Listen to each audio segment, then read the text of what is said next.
Deus. Comecem a colocar em prática esses ensinamentos do livro e vocês vão observar por experiência própria o quanto eles são reais, quando eles são aplicáveis, quanto eles são verdadeiros transformadores da sua percepção a respeito da vida. E essa transformação, esse despertar para uma nova visão a respeito de tudo aquilo que você faz, é um avanço imenso nesse caminho para o que nós chamamos aqui, nesse lugar, nesse movimento de iluminação. Iluminação é um estado de consciência em que você vive a vida como ela é, vive os desafios como eles são, vive tudo como são, a partir de estados iluminados, que estados de calma, estados de grande paz, de grande alegria, de grande compaixão, de grande amor. Para começar, né? Esses são os 5 primeiros aí que se a gente chegar neles, está bom demais, né? Mas são estados iluminados que nós chamamos para que nós possamos viver uma vida sem carregar o fardo, o peso, o burden, né, do sofrimento, do peso daquilo que pode estar acontecendo. Então, é isso que eu recomendo sempre para vocês aqui. A leitura do livro é essencial, é importantíssima. E também fazer os processos que são oferecidos para nós, principalmente o processo do Manifeste, que é um processo mensal. Prita Di se apresenta mensalmente de 1 até as 4:30 da tarde, no segundo domingo do mês, trazendo um processo de limpeza profunda e de avanço nesse caminho do despertar, na jornada do despertar, da iluminação. E os processos presenciais que nós podemos fazer, que aqui no Brasil nós vamos ter um esse ano, imperdível, em novembro, de 7 a 10 de novembro, com a Prita Di pessoalmente. Então, olhem, procurem aí no meu Linktree, aí no Instagram, nos grupos da rede da Oneness, da Awaken Oneness, você vai encontrar a respeito do FOA. FOA, Field of Awakening, o campo do despertar de Prita Di, ao vivo, ela presencial conosco durante 4 dias. Não percam. Se você quer alguma informação, tem alguma dúvida, fale comigo também. Mas aqui vamos nós no nosso livro, Os 4 Segredos Sagrados. E nós paramos no primeiro princípio para você praticar uma ação correta. Não é apenas aquela ação correta. Como é que eu faço uma ação correta? A ação espiritual correta. Todo esse caminho é espiritual. A diferença é essa. É a ação espiritual correta que você pode colocar aí na sua vida diante de qualquer situação, ou relacionamento, ou decisão, ou divisão. Você pode colocar essa decisão espiritual correta. E como é que eu faço para tomar uma decisão correta? Essa é uma pergunta que todos nós fazemos o tempo todo. E agora, o que eu faço? Eu estou confuso. Me ajuda, o que eu faço? Vou por aqui ou vou por ali? Faço isso ou faço aquilo?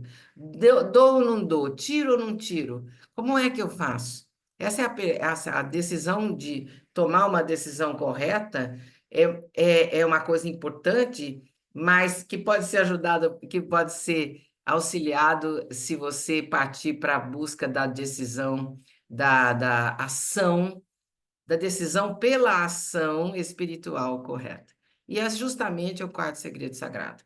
É como que você pode praticar essa ação espiritual correta, para você ficar craque, tão expert, que você, na sua vida aí, em qualquer momento que você vai fazer alguma coisa, você já estará orientado para essa condição, para a condição da prática, da ação espiritual correta. E nós vimos que é um segredo que tem a capacidade de impactar toda a rede da vida, tudo é o poder da ação espiritual correta. Krishna Dik escreve, ele contou uma história a respeito de quando ele teve um acidente, quando ele tinha 16 anos, e a pessoa que atendeu o Krishna Dik era uma senhora, uma imigrante miserável, da rua, que morava num barraco, que acudiu e que cuidou dele. E ele ficou espantado como ela tomou aquela decisão tão incrível, correta, sem nenhum manual, não, sem nenhum passo a passo. Ela apenas decidiu cuidar dele, evitar que ele fosse massacrado pela multidão, porque ele tinha atropelado essa senhora de bicicleta indo para a escola, não é? Então ele ficou tão encafifado, e foi a primeira vez que ele começou a pensar na natureza, da natureza, na natureza dos atos, na natureza das ações que nós tomamos. Qual é a natureza de tomar um ato correto, né? E ele pergunta, qual é a ação correta para você tomar em determinada situação? E essa pergunta pode se referir a decisões pequenas, médias e grandes, não é? Existe uma fórmula, né? Todo mundo quer uma receita. Tem uma receita, né? É só seguir, eu quero, né? A gente cansa de ouvir isso ao longo da vida e de perguntar também, não é? Ele começa a explicar. Eles definem, Prita Ji, Krishna Ji definem a ação espiritual correta como uma comunicação com o universo. E tudo, sempre, constantemente, nós estamos enviando comunicações para uma comunicação, para informação, né? Uma informação para o universo. E essa informação vai impactar de alguma forma o universo e vai trazer de volta uma resposta para você. E sempre que você envia essa informação, é a partir do estado interno em que você se encontra que ela vai encontrar a resposta ou não, ou aquele tipo de resposta ou aquele outro tipo de resposta. Então, ele quer compartilhar alguns princípios para você tomar a ação espiritual correta. E você está aqui de volta porque você quer aprender, certo? Então, vamos lá? Nós vimos a primeiro princípio, que a ação espiritual correta ocorre depois de dissolvermos nosso conflito interior e não ainda enquanto nós estamos mergulhados nele. Enquanto você está mergulhado num conflito, numa situação desafiadora, num momento de preocupação, de falta de esperança, de desespero, de medo, de raiva, não tome nenhuma ação nesse momento. Ela não vem, a ação espiritual correta não vem desses lugares. Você primeiro tem que dissolver, né? Todos os estados de sofrimento sabotam a nossa inteligência, a gente emburrece nessas horas e acaba tomando decisões das quais nós nos arrependemos muito, muitas vezes. No imediato, parece que foi o melhor que eu consegui fazer, mas dali um pouco de tempo você fala, puxa vida, se eu tivesse parado para perceber, para sentir, outro dia mesmo alguém falou comigo a respeito de que tomou uma decisão há 9 anos atrás e hoje em dia ela não tomaria de jeito nenhum, se arrepende muito de ter tomado a decisão, porque partiu da raiva, do ciúme e do desespero, da vergonha de estar sendo traída, por exemplo, que foi o caso dela, a vergonha de estar sendo traída pelo marido, a vergonha que ela estava passando, que da cabeça dela estava passando em função das outras pessoas, a raiva da situação, ela acaba fazendo uma porção de buscas para tomar essa decisão, mas acaba tomando a decisão que da qual ela talvez ela não fosse não tomasse essa decisão naquele momento. Tudo bem, você sempre dá aquilo que você tem naquele momento, certo? Nós sempre damos aquilo que nós temos, a gente não pode dar aquilo que a gente não tem. Então, por exemplo, a Simone não faria uma coisa desse tipo, tomaria uma decisão assim, afoita hoje, que ela tomou há 20 anos atrás. A Heloísa aqui não faria a mesma coisa. Tomei várias decisões lá atrás que hoje em dia eu não tomaria. Mas lá atrás eu não tinha o estado e não tinha o autoconhecimento, nem tinha feito essa jornada que eu já fiz até aqui. Então não se arrependa, não fique puxando esses fios, não fique lembrando dessas histórias onde você tomou decisões incorretas porque estava mergulhado nas situações de sofrimento, de estresse, mas apenas olhe para isso e venha para o presente. A sua jornada aqui agora começa aqui, hoje, nesse momento. Ela é daqui para frente. É daqui para frente, sempre. Não tem nada a ver você puxar fiozinho. Você pode olhar e ver, mas a sua jornada mesmo começa sempre do lugar onde você está, no momento presente. Não se esqueçam disso, tá? Então vamos para a segunda, o segundo princípio da ação espiritual correta, ok? Fechem os olhos então, botam as mãozinhas sobre o livro,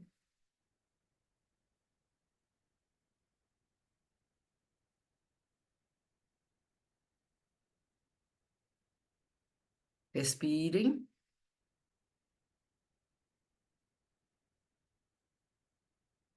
Essa é a 10ª, acho que sexta leitura, e hoje é dia 14 de julho de 2024. E nós respiramos aqui no dia 14, num domingo à tarde, começo da noite, deixando ressoar na nossa inteligência, na nossa memória, na nossa mente, deixando ressoar no nosso coração o sentimento que evoca esse pequeno resumo da última leitura. Se localiza, respira aí, isso, solta a garganta, solta a língua dentro da boca, solte os ombros, faça respirações longas e lentas, 3 vezes,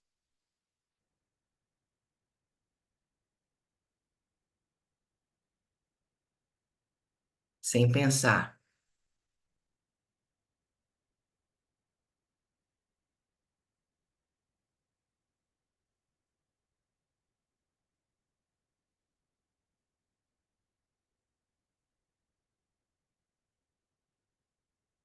E coloca aí no seu coração essa intenção. Que os ensinamentos que venham hoje na nossa leitura ressoem profundamente no seu coração e na sua vida e se tornem a sua verdade, despertem a sua consciência.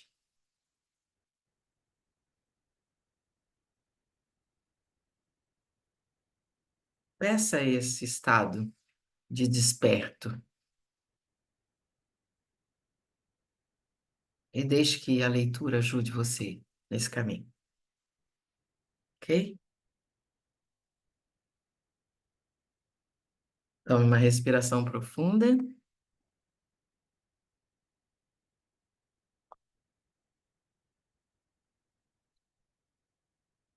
e abra os olhos devagar. Dá um sorrisinho para mim. Dá uma risadinha para mim. Davi Will entrou. Davi, lindo, maravilhoso. I love you. Davi Will, meu neto, ele entrou na minha live lá no Instagram. Já viu se pode? Gracinha. Eu veio ver a avó. Olha aqui. Então vamos lá na nossa leitura, página 141. E o nosso livro aqui, em frente, né? Ok? Então vamos lá. É o segundo princípio que nós vamos ler. A ação espiritual correta é executada sempre a partir de um belo estado de ser. Esse é o princípio. Ela é executada a partir de um belo estado de ser. O que é um belo estado de ser? Um belo estado de ser é um estado onde você está conectado, você está em ressonância com todas as pessoas que estão em volta de você, com o mundo ao seu redor, e você está conectado profundamente com o seu estado interno. Um belo estado de ser é um estado de calma, é um estado de alegria profunda, calma, de coragem, de inteligência, de paz, né? De segurança, de proteção, ok? Principalmente, o estado de calma é um estado de grande conexão consigo mesmo e com tudo à sua volta. E então a ação espiritual correta é aquela que é feita, que ela é executada a partir de um estado conectado, de um belo estado de ser. Em um belo estado, você naturalmente pensa, página 142. Em um belo estado, você naturalmente pensa no seu bem-estar. Assim como no bem-estar do outro. Você pensa no seu bem-estar, é para o meu bem e para o bem do outro sempre. Quando nós estamos em um belo estado de ser, ok, deixa eu mudar aqui. Esse. Quando nós estamos em um belo estado de ser, nós nos conectamos à experiência de todos os envolvidos naquela situação. Não apenas na nossa experiência, mas nós estamos na experiência de todos os envolvidos na situação. Peraí, caiu aqui, espera só um minutinho. Ixi, mãe, caiu tudo agora. Ok, ok. Acho que agora ficou mais ou menos. Sinto muito, Instagram. Peraí, meninos.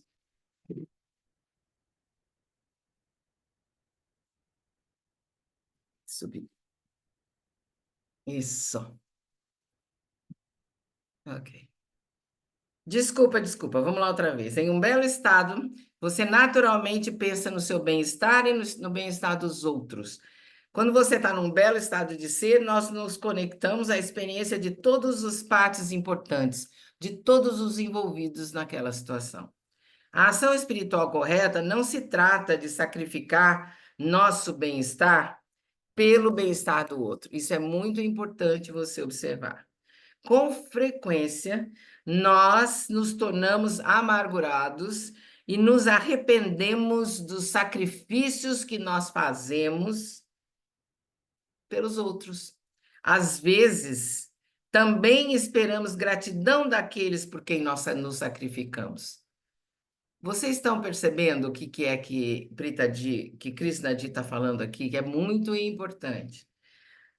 A ação espiritual correta não se trata de você se sacrificar pelo outro, pelo bem-estar do outro.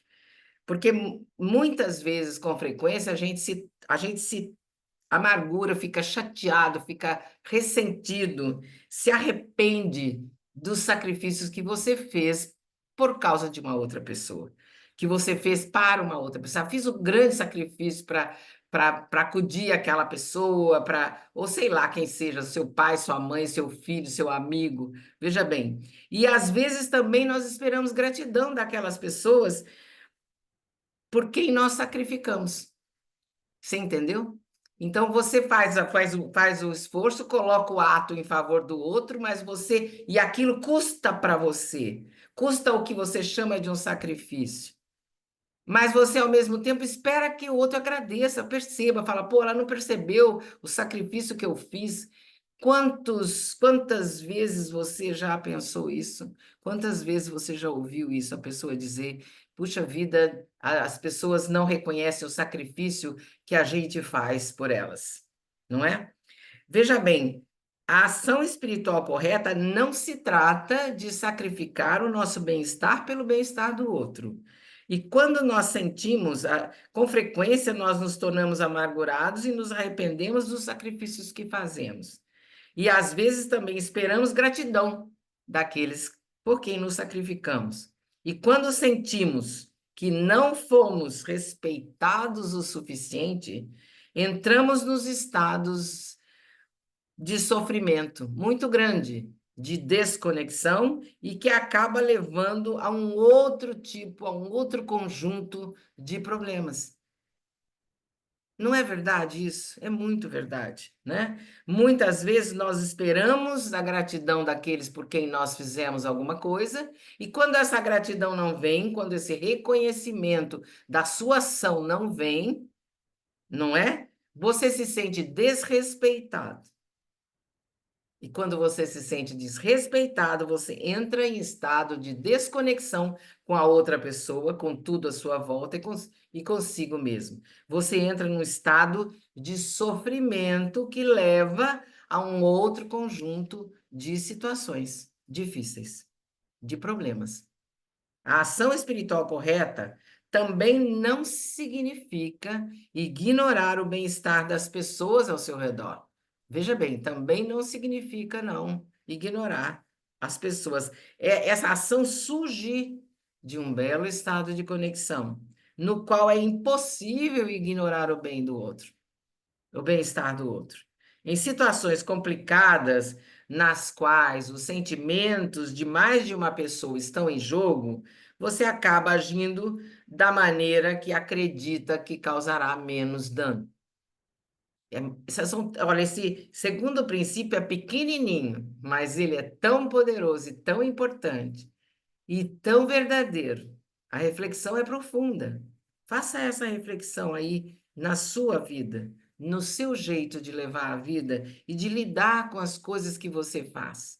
As pessoas que, se você se dedica ao outro e você cobra essa gratidão ou você cobra esse reconhecimento, e quando ele não vem, você entra no estado de desconexão, você se sente desrespeitado, ofendido, aborrecido, sentido, magoado, e muitas vezes essa mágoa se estende por meses, anos, etc. É muito, muito comum ver isso nas famílias, principalmente. É muito importante. E muito, muito também entre os amigos, principalmente entre os amigos mais chegados, não é? A família que a gente escolhe, não é? No segundo princípio, da ação espiritual correta, marca aí, a ação é executada somente a partir de um belo estado de ser. Aí sim, aí você vai ajudar o maior número de pessoas, vai causar o menor dano possível quando tiver uma porção de gente, ou quando você vai se lembrar, você se lembra em vez de estar fazendo um sacrifício pelo bem do seu filho, da sua mãe, da sua cunhada, da sua sogra, do seu amigo, você vai se lembrar que a palavra sacrifício, ela não é uma coisa difícil, não é uma coisa que você não quer fazer. Essa palavra sacrifício significa sacro ofício. É um ofício, é um ato sagrado que você dedica ao outro. Sacrifício não é peso e dano e carga. Sacrifício você é um ato sagrado, é um ofício sagrado que você oferece para uma outra pessoa, para alguém que você gosta, e você coloca aquele ato. Então, veja bem, quando você faz isso a partir de um estado de muita conexão. E então, só pode render coisas boas, não é, Márcia? Então, veja bem, quanto é importante você perceber esse segundo princípio da ação espiritual correta. Então, vamos lá agora para o terceiro princípio. O terceiro princípio é a ação espiritual correta não é motivada por ideais. Essa é importante. Presta atenção. Pega a sua caneta para você marcar aí se você está lendo pela primeira vez. A ação espiritual correta não é motivada por ideais. Todos nós temos ideias e ideais importantes que moldam nossas vidas. Mas o que acontece quando permitimos que esses ideais e essas ideias se tornem tão enraizadas na nossa identidade que influenciam todas as nossas ações e nos fazem ignorar as circunstâncias específicas de cada situação? O que acontece quando a gente permite que o ideal, que a ideia tome conta e faça a gente até nem perceber as circunstâncias especiais que cada situação tem? Maria Mazaro, você entrou. Seja bem-vinda, minha linda neta querida. Outra neta no pedaço. Que bonitinho. O que é que acontece quando você deixa o ideal tomar conta da sua vida? Quando você deixa aquela ideia que você considera importante tomar conta de todos os seus atos? Como uma ação correta pode ocorrer quando tentamos apenas imitar o que já foi feito no passado, sem usar a nossa sabedoria atual de hoje? Como a ação correta pode ocorrer sem estarmos presentes na situação atual, baseados apenas, fundamentados apenas no ideal, na ideia que foi colocada lá atrás. Como um ideal pode iluminar nosso caminho em todos os momentos?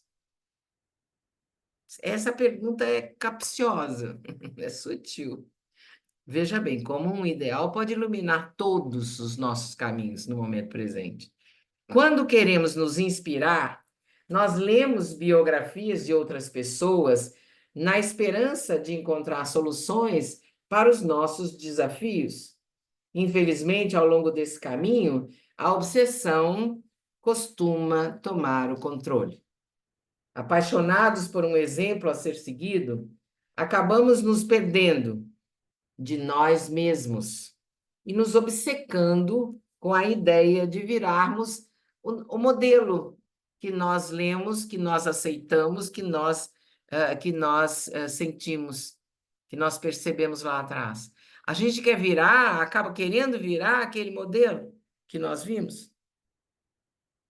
Sonhos de ser tão famoso, tão romântico, ou tão habilidoso, ou tão inteligente, se tornam o nosso novo problema. Essa pessoa passa a ser o nosso novo foco e uma fonte de sofrimento. Em vez de ser uma fonte de alegria, vira uma fonte de sofrimento.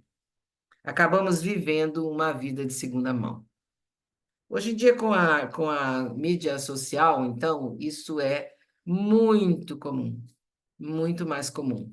Veja bem, você olhar e perceber que um ideal, uma ideia, pode virar uma obsessão, pode virar um modelo. E a partir desse modelo, a partir dessa obsessão, você julgar tudo aquilo que vem vindo na sua frente, todos os acontecimentos da sua vida. Ao sermos guiados por um ideal, por qualquer ideal, até mesmo um que seja bom, deixamos de nos atentar às necessidades de cada situação única. As situações são únicas, uma não é igual à outra sempre. Elas são diferentes. E a gente acaba, quando você está ligado, se deixa ligar por um ideal apenas, você julga todas elas como se elas fossem uma só. Ações guiadas por ideais são pré-determinadas e impensadas. Até mesmo reações generosas e humildes podem se tornar habituais. Seguir um ideal pode acabar se tornando mais importante do que se importar de verdade consigo mesmo ou com os outros.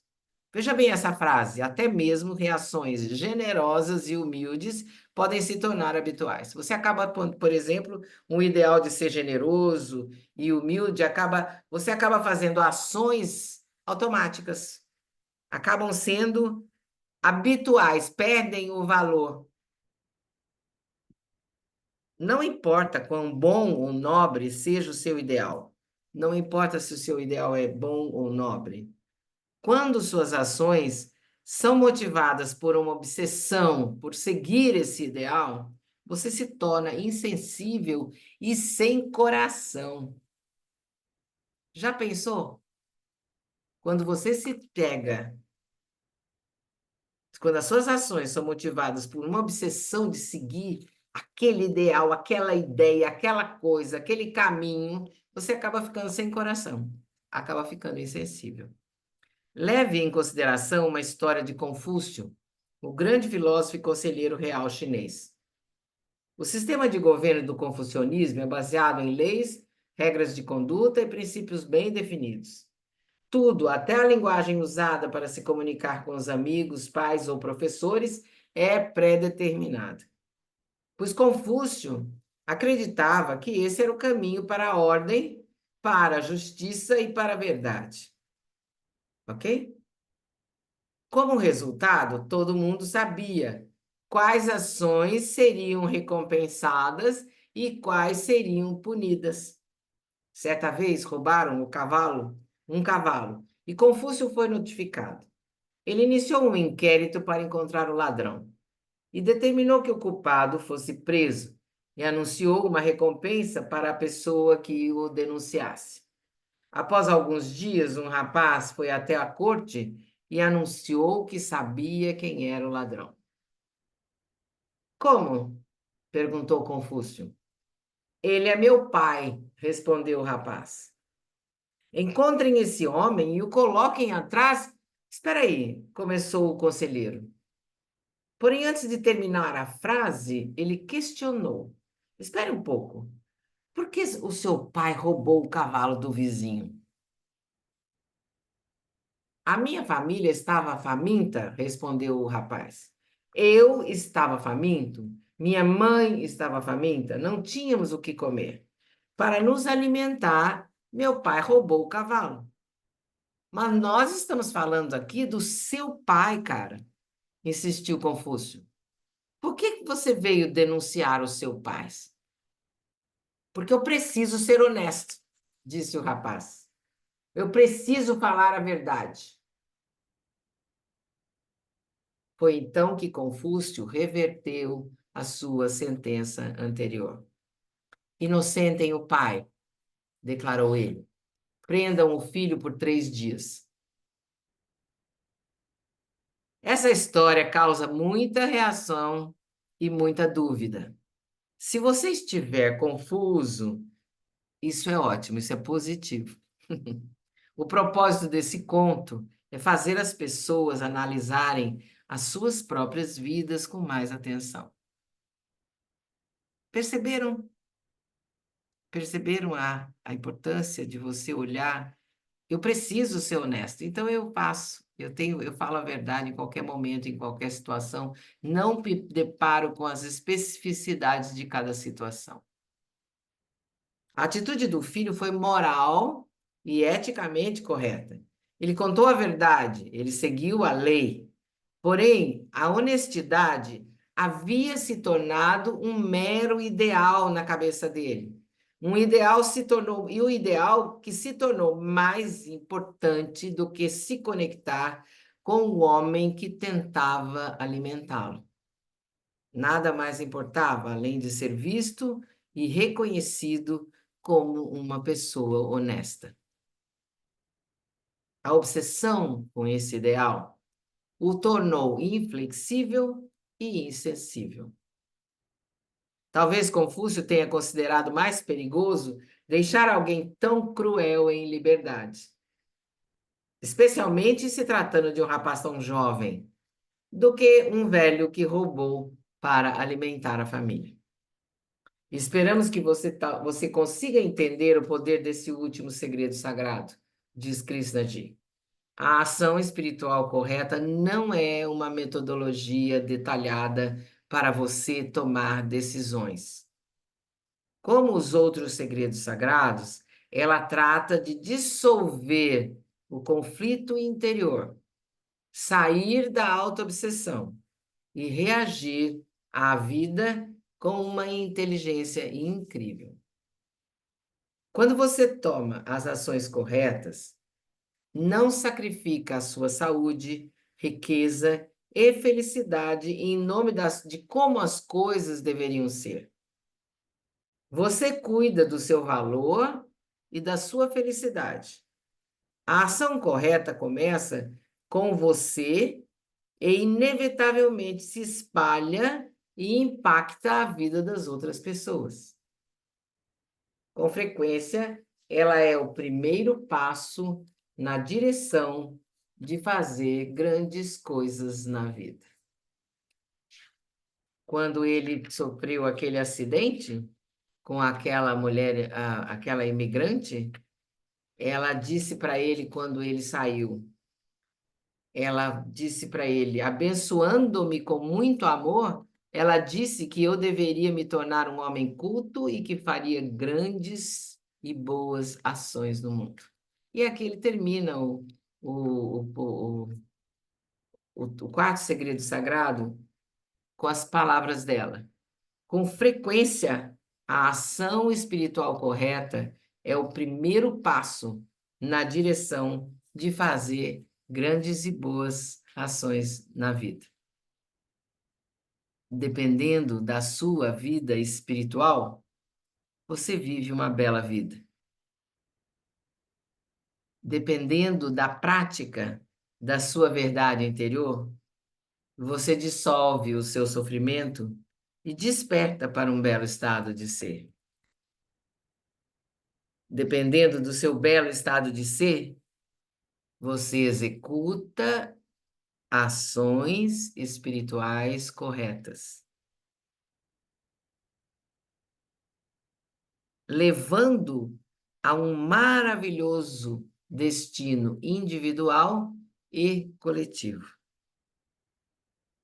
Dependendo do quanto você acessa a inteligência universal, sua vida adentra o domínio dos milagres.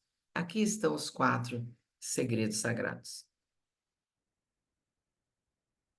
A sua verdade interior, descubra a inteligência, a conexão com a inteligência universal, pratique a sua visão espiritual e execute ações espirituais corretas. E assim, nós terminamos aqui os 4 segredos sagrados. E começamos a 4ª jornada da vida. Seja um criador consciente de riqueza. Essa é uma bela jornada, muito boa. Você vai gostar muito, porque é muito importante e importante para todos nós. Criar riqueza a partir da consciência. Ok? Página 147, então, agora.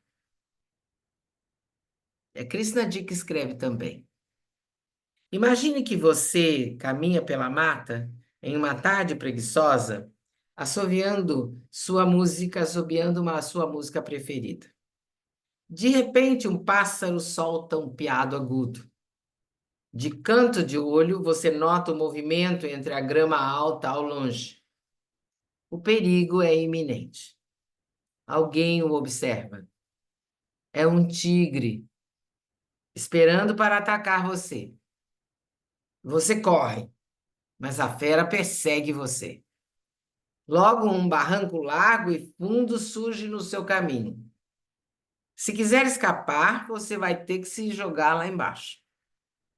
A queda é dura, o terreno é desnivelado e íngreme, e enquanto rola na direção da água barrenta, machucado e sangrando, você olha para baixo e vê um crocodilo gigante com a boca escancarada. Apavorado, você tenta se segurar nas paredes do barranco. Após algumas tentativas fracassadas, consegue se agarrar em uma trepadeira selvagem. Os seus pés ficam balançando a poucos centímetros da boca aberta do crocodilo. Com o tigre acima e o crocodilo abaixo, a sua vida depende da sua capacidade de se segurar. E é então que você nota 2 ratos, um branco e outro preto, mordiscando a trepadeira. Enquanto está suspenso nesse estado de terror, algo pinga na sua cabeça. Você olha para cima e encontra lá em cima um favo de mel, lá no alto. E você desejando um breve momento de alívio, você estica a língua para fora da boca, esperando a próxima gota de mel aterrissar. Imaginem a cena. Você está nessa cena. Primeiro, nós queremos pedir desculpas por lhe sujeitar a essa jornada imaginária terrível. Mas, por favor, deixe que expliquemos o propósito dela, já que a compreensão dessa antiga história lhe ajudará a abrir a consciência para uma nova maneira de pensar sobre a abundância. O conto é uma representação visual do modo como muitos de nós passam pela vida. O tigre é um estado assustador que surge quando uma autoobsessão está no controle. Um medo profundo de que nós não somos, de que não somos importantes. Nós chamamos esse estado profundo em que nós achamos que nós não somos importantes de estado ninguém. O barranco é o nosso salto na busca inconsciente, agressiva e ambiciosa pela criação de riqueza. Rodar por ele pode parecer a melhor maneira de sair do estado ninguém, mas é uma jornada que iniciamos por medo, não por um senso de alegria ou propósito. O crocodilo é o ciclo infinito de problemas financeiros que surgem como resultado da sua autoobsessão, assim como a vida de mediocridades que lhe aguarda lá no fim do barranco. A trepadeira na qual você se pendura é a esperança. A esperança de que você vai conseguir alguma coisa, né? E o rato branco e preto que mordisca a trepadeira são a passagem do tempo, tornando essa esperança cada vez mais escassa. Já que a trepadeira é a esperança, né? E, finalmente, o mel representa os poucos, muito poucos momentos de prazer pelos quais ansiamos no meio de tanta insegurança e caos. Como escapar dessa enrascada? Bem, nós sabemos qual caminho é escolhido com frequência. Assim que vemos o tigre, o que é o tigre? O tigre é o estado assustador que surge quando uma autoobsessão está no controle. O medo de não ser ninguém, de não ser importante, tá? Então, assim que nós vemos o tigre, que nós entramos nesse estado, nós agimos como o personagem da história. Pulamos de cabeça no barranco. Apesar de, é claro, o barranco poder assustar de várias formas. De várias formas. O barranco é a carreira que os nossos pais queriam que nós tivéssemos. O mercado de trabalho que nos protege, o respeito que nunca recebemos na adolescência. O cargo que nos tornará mais ricos que os nossos irmãos. A posição social que garantirá que nunca seremos desprezados em uma festa. Talvez pareça que tal caminho ofereça conquistas e sucesso financeiro. Mas se tomarmos qualquer atitude apenas para preencher esse estado de sofrimento de vazio interior, o estresse e a ansiedade acabarão criando um vórtice de energia negativa ao nosso redor, atraindo mais caos e a sensação torturante de mediocridade. Quando vivemos em um estado de consciência tão inferior, ferimos todos os outros aspectos da nossa vida. Esse, com certeza, não é o rumo para a abundância financeira. E não é o estado a partir do qual a criação consciente de riqueza acontece. Mas há um caminho melhor. Há outro estado de consciência. E aqui nós começamos o estado, a vida nesse estado. Como é a vida nesse estado que Krishnaji chama estado ninguém? Esse estado em que você não se sente importante. Então ele vai contar uma história aqui. A vida no estado ninguém. Mark, presidente de uma empresa de arquitetura muito bem sucedida, ainda se lembra do momento em que decidiu que ninguém nunca mais o menosprezaria. Ele era adolescente quando aquilo acontecera, mas a sensação vergonhosa de ser trocado por um cara rico, pela garota que amava, ainda permanecia nele. A escalada da sua firma rumo ao reconhecimento foi difícil e foi dolorosa, mas não lhe trouxe a felicidade que ele esperava receber. Após muitos anos sofridos de empenho, ele cedeu ao estado de arrogância. para fugir da sensação de ser inadequado. Mike passava boa parte do tempo dizendo para si mesmo e para os outros que grande homem ele era. Aos 40 e muitos anos, motivado pela inveja e incapaz de suportar o sucesso de um concorrente, ele fez algumas tramóias para destruir o rival. Mas o tiro saiu pela culatra. O desdobramento de uma série de eventos sujou a sua imagem na mídia. Mike perdeu a empresa, seus clientes passaram para outras firmas. Os funcionários o abandonaram para começar os seus próprios negócios. Enquanto ele refletia sobre 2 décadas de trabalho jogadas no lixo, ele soube que tinha chegado no fundo do poço. Chegará a hora de parar de correr. Mike foi o participante relutante do nosso curso de 4 dias. E ele só estava lá por insistência da filha adolescente que levou ele lá no curso do Krishnadi. Porém, no segundo dia, ele começou a olhar para o seu interior de verdade e percebeu que aquilo que sempre vira como foco e motivação da sua vida era, na realidade, um vício.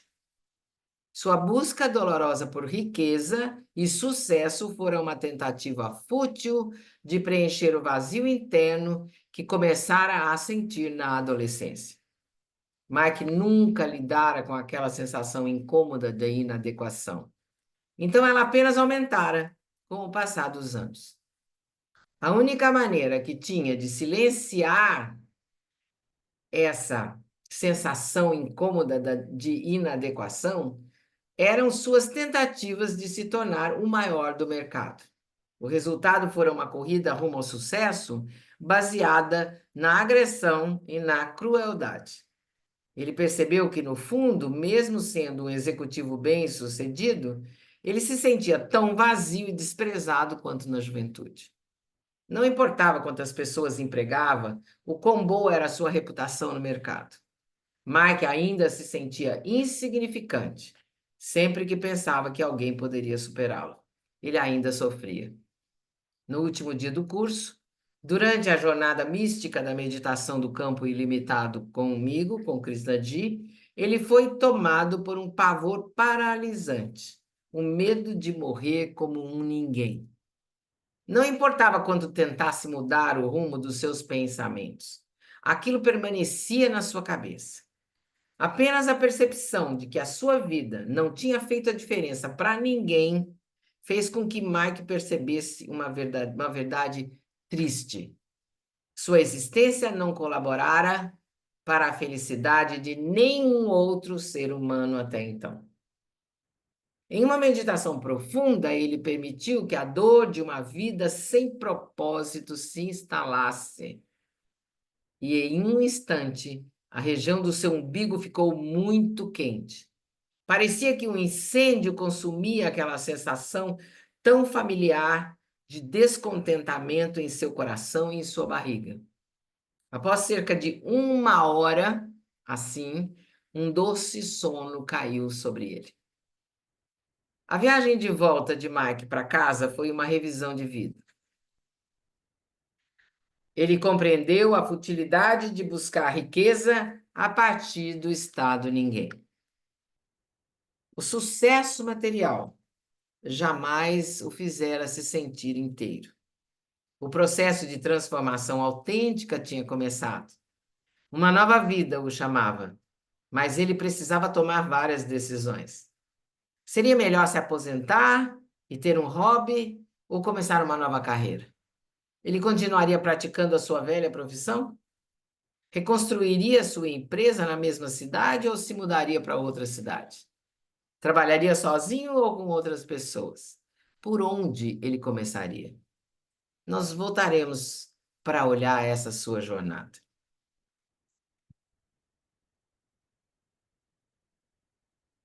Nós vamos começar aqui só contar como é que nós vamos entrar nessa parte desse trecho dessa jornada da vida. que se chama A Dor do Eu Perfeito. É ótima, é perfeita. Mas nós não vamos continuar porque já são 8h30. Então, vamos apenas sentir o gostinho, tá? A dor do eu perfeito. Em um estado ninguém, como é que é mesmo o estado ninguém? O estado ninguém é aquele estado em que você não se sente importante, tá? O estado ninguém é o estado, o medo, você tem um medo profundo de não ser importante. Esse é o estado ninguém. Tá, nesse estado ninguém, como o que Mike percebeu em si, nossos esforços para criar abundância, quer dizer, nesse estado ninguém, os nossos esforços para criar abundância são como os. Eu adoro essa. São como os voos de uma galinha. Já viram galinha voar? São voos limitados e cansativos. Esse estado pode levar a 3 caminhos diferentes. Quando você está no estado ninguém, esse medo de não ser importante para ninguém, você voa igual uma galinha. E te leva a 3 lugares diferentes, por 3 caminhos diferentes. Primeiro, nós não conquistamos a riqueza que desejamos por estarmos funcionando em um estado inferior de consciência. 2, mesmo que alcancemos algum sucesso, o caminho até lá será difícil e doloroso, sem deixar espaço para nos sentirmos realizados nem felizes. O maior esforço, todos os dias, luta, tá? Alcança algum sucesso, mas é o maior esforço todos os dias. Terceiro, nossos estados de sofrimento criarão problemas que colocam em risco tudo pelo que nós nos esforçamos tanto. Se cada uma dessas possibilidades parece um beco sem saída, fique tranquilo. Há um motivo para o estado ninguém ter tamanho controle sobre nós.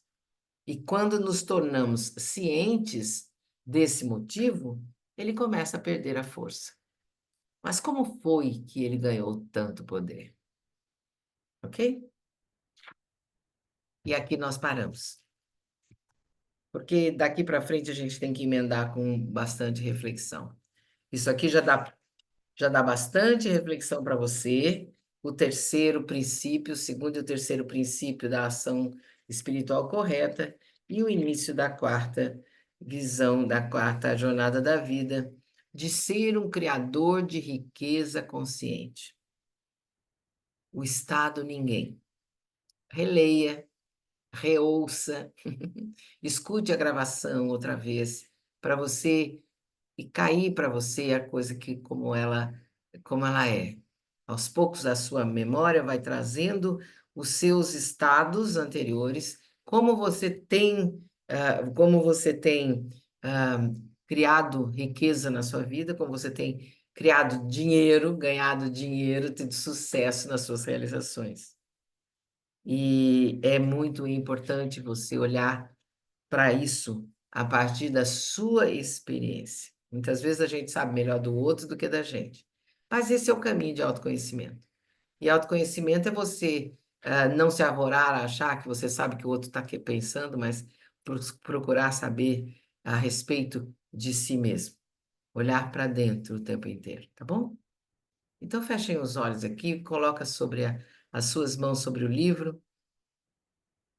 Respira profundamente, recebe essa energia maravilhosa que este canal aqui pode transmitir para vocês, para fechar essa pausa na semana, essa 1 hora de pausa quando você se dedica a olhar para você na luz dos 4 segredos sagrados.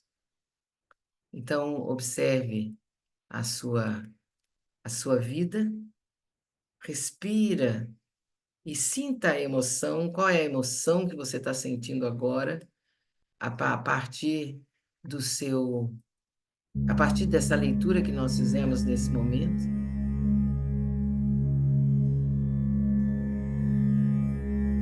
Seja íntegro com você mesmo. Perceba qual é a emoção que você sente. É medo? É raiva? É impaciência? É indiferença? É susto? É irritação?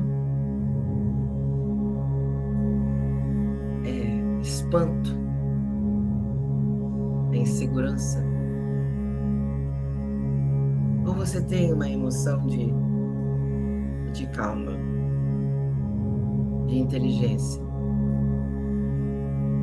de segurança? Qual é a emoção que você está sentindo agora com essa leitura de hoje? Apenas nomeie a sua emoção. Não a julgue, não explique, não justifique, não comente.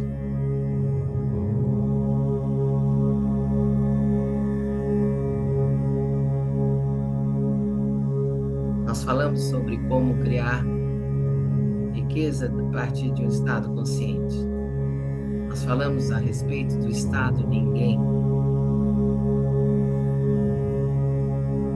Inspira profundamente e olha para a sua emoção e veja se ela está, se a sua consciência, quando você sente essa emoção, ela está lá no passado, escafunchando lá o passado, apoiada nas coisas do passado, ou ela está no futuro, imaginando um caos,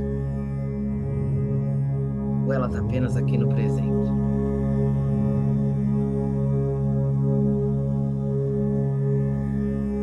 Apenas identifique e respire aí.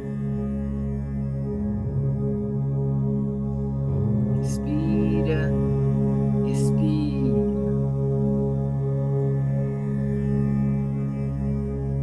Agora você visualiza, imagina uma chama de uma vela bem aqui na frente da sua testa. Entre as sobrancelhas, na frente do seu chakra Agni, no terceiro olho. Visualiza. Se você não consegue visualizar, imagine a chama de uma vela acesa aqui. Fique olhando para ela e respirando nela.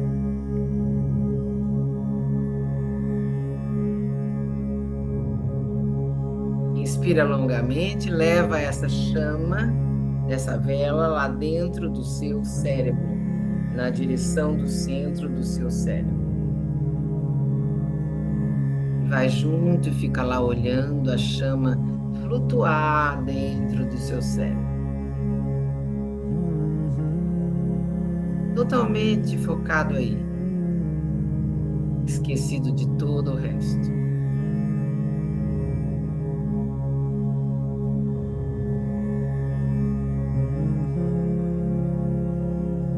Respire longamente. E aí, nesse lugar, receba a Chaitanya Diksha. Chaitanya Diksha. A Diksha é a energia que ilumina a sua consciência.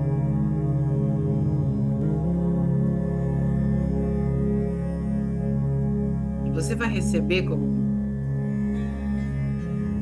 um aporte de energia branca dourada entrando aí no seu cérebro, onde você está.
Isso, vai devagar.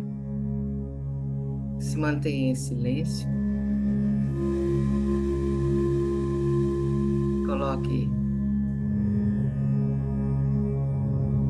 a sua gratidão aí no seu coração por essa leitura, por esse encontro, por esses ensinamentos que levam você ao despertar da consciência, a uma vida livre, a um lugar melhor dentro de você mesmo. Agradeça de todo o seu coração. Boa noite, Rafael. Agradeça profundamente as bênçãos que você recebeu agora. E durante a semana, ouça novamente a gravação, ouça a leitura, veja as leituras anteriores. E quando você tiver tempo, cante o mantra. Cante o mantra que ajuda você a se lembrar de quem você é. A lembrar que você sou eu. Eu sou você. Nós somos um. E essa energia de unidade é possível e é maravilhosa. Gratidão pela sua presença aqui conosco. Namastê. Até a semana que vem, com muita gratidão. I am you and you are me. We're the water and the trees. Hare, Hare, Hare. We're the sunshine in the sky, the creation I love you. and alive, all together as one. Love you. Hands are so